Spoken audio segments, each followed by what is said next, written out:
Saudara-saudariku yang terkasih, hari ini Selasa, 11 Januari 2022. Saya Romo Siga dari Paroki Santo Stefanus, Surabaya. Dalam nama Bapa dan Putra dan Roh Kudus. Amin. Yesus mengajar sebagai orang yang berkuasa. Mea culpa, mea culpa, mea maxima culpa.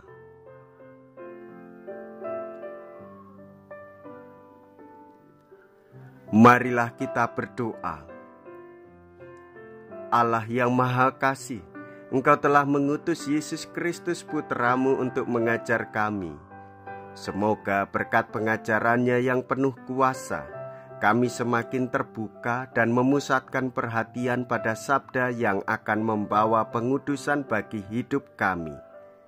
Sebab Dialah Tuhan dan pengantara kami, yang bersama dengan Dikau dalam persatuan Roh Kudus, hidup dan berkuasa, Allah sepanjang segala masa.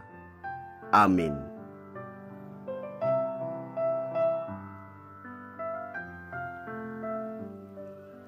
Tuhan bersamamu dan bersama rohmu. Inilah Injil suci menurut Markus. Dimuliakanlah Tuhan. Markus bab 1 ayat 21 sampai dengan ayat 28.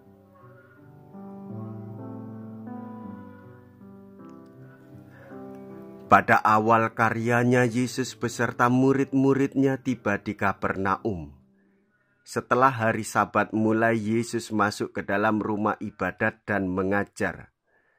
Orang-orang takjub mendengar pengajarannya, sebab ia mengajar mereka sebagai orang yang berkuasa, tidak seperti ahli-ahli Taurat. Pada waktu itu, di dalam rumah ibadat itu ada seorang yang kerasukan roh jahat. Orang itu berteriak, "Apa urusanmu dengan kami, hai Yesus orang Nazaret? Engkau datang hendak membinasakan kami. Aku tahu siapa engkau, yakni yang kudus dari Allah."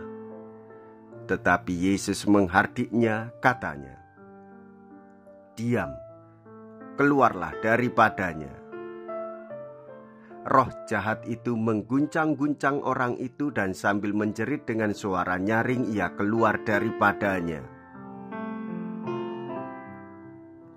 Semua takjub sehingga mereka memperbincangkan. Katanya, "Apakah ini suatu ajaran baru? Guru ini berkata-kata dengan kuasa. Roh-roh jahat pun ia perintah dan mereka taat kepadanya." Lalu tersebarlah dengan cepat kabar tentang Yesus ke segala penjuru di seluruh daerah Galilea. Demikianlah sabda Tuhan. Terpujilah Kristus.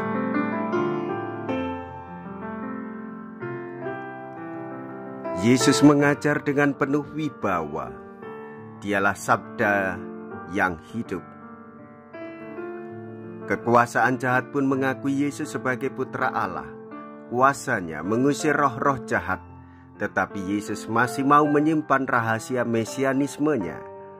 Maka ia memerintahkan roh-roh jahat itu diam, sebab terlalu sering melihat dia sebagai pembuat mujizat dan menolak untuk bertobat.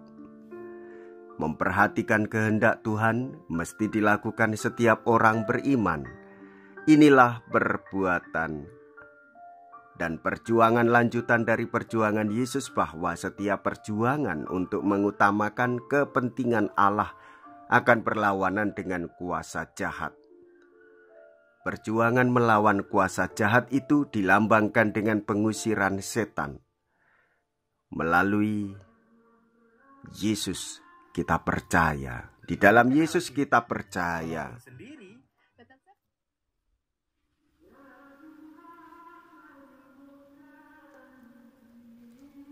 Yesus yang adalah Anak Allah, yang penuh kuasa dalam kata dan perbuatan.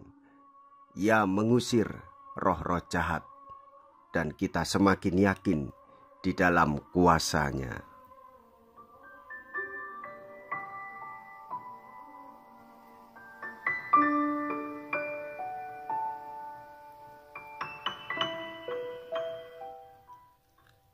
Marilah kita berdoa. Allah yang penuh kasih, kami bersyukur karena Engkau telah menaruh sabda-Mu dalam hati kami dan memenuhi kami dengan rahmat sakramen Ekaristi ini. Semoga kami Kau kuatkan dalam melaksanakan kehendak-Mu yang akan menuntun kami menuju kehidupan kekal. Demi Kristus Tuhan dan pengantara kami. Amin. Tuhan beserta kita, sekarang dan selama-lamanya. Semoga Allah yang Maha Kuasa memberkati saudara sekalian, Bapa dan Putra dan Roh Kudus. Amin. Saudara-saudariku yang terkasih, pergilah, ibadat sabda sudah selesai. Syukur kepada Allah.